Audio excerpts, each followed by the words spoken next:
Taigi, mielosios, kalbėsiu apie tai, klausimas, kuris nuskambėjo, tai reiškia, kaip bendraujant su žmogumi, kurį jaučiame, kad tarsi jisai yra kaip energetinis vampyras, ar ne, galbūt nori energijos, galbūt nori emocijos, ar ne, būna tokių žmonių.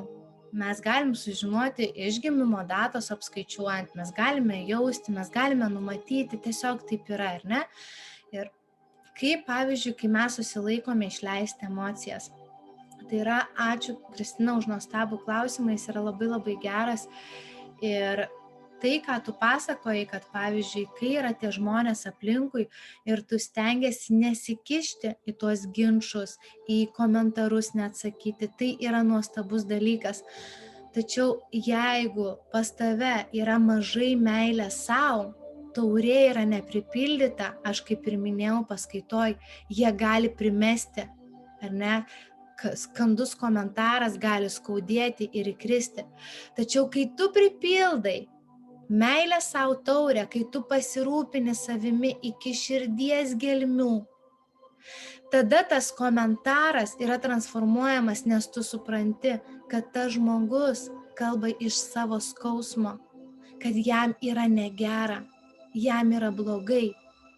Ir tarkim, kaip tu gali išleisti tas emocijas, kurios galbūt susikaupia, nes vis tiek yra skaudu, kai mes gauname kažką, ko nesitikime ir panašiai.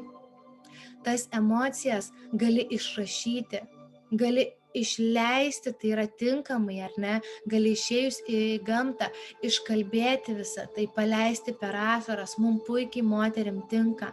Emocinio apsivalymo praktika yra praktika, apie kurią aš kalbu jau ten atskirai, atskirose mokymuose, tačiau tai mums tinka, kai mes per ašaras visą tai paleidžiame, kai mes to neužlaikome savo kūne, ar ne?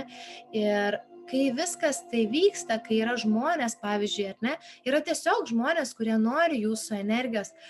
Tačiau žiūrėkit, su meilė savo egzistuoja toks nuostabus fenomenas, ar ne, toks keistas dalykas.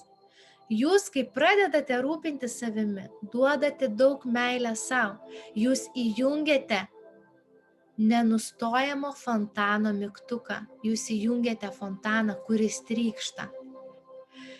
Ir kad ir kas ateitų ir norėtų atsigerti ir siurbti ir norėtų viską, nebeįmanoma iš jūsų išsiurbti, nes jos turit labai daug. Ir aš tikrai bendraudama su moterimis, dirbdama su jomis asmeniškai, pas mane pasitaiko energetinių vampyrų, kurie nori per dramą gauti energijos, kurie nori sukelti, pasakyti per aukos vaidmenį, kaip negerai, kaip visa kita. Bet tik sąmoningumas, tik meilė savo transformuoja tą energiją ir tu žinai, ką pasakyti, kad neitumėt abudu į tą bedugnę, bet kiltumėt aukštyn.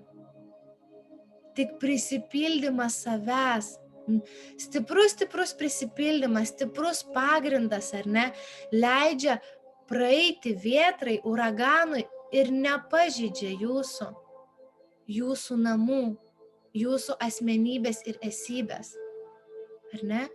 Taip, kad pavyzdžiui, netgi gerąją linkme, kai jūs atrodo, aš myliu viską ir galbūt atsiras baimė, kad kiti norės iš manęs visą tai, nebijokit, mielosios, jūs įjungiate meilės fontaną ir jis yra beribis, jis neturi pabaigos, jisai visada atsinaujina. Bet žinoma, atsinaujina tada, kai pagalvojate apie save. Taip ir yra su žmonėmis, kurie nori pasiimti kažką, kurie nori kasti, kurie nori kažką padaryti. Jausmus svarbu išleisti, tai yra meilė savo. Praktikų yra įvairiausių, aš apie tai kalbu tikrai kitame kurse, ar ne, nes tai yra didelė tema, moters jausmai, jų svarba gyvenime.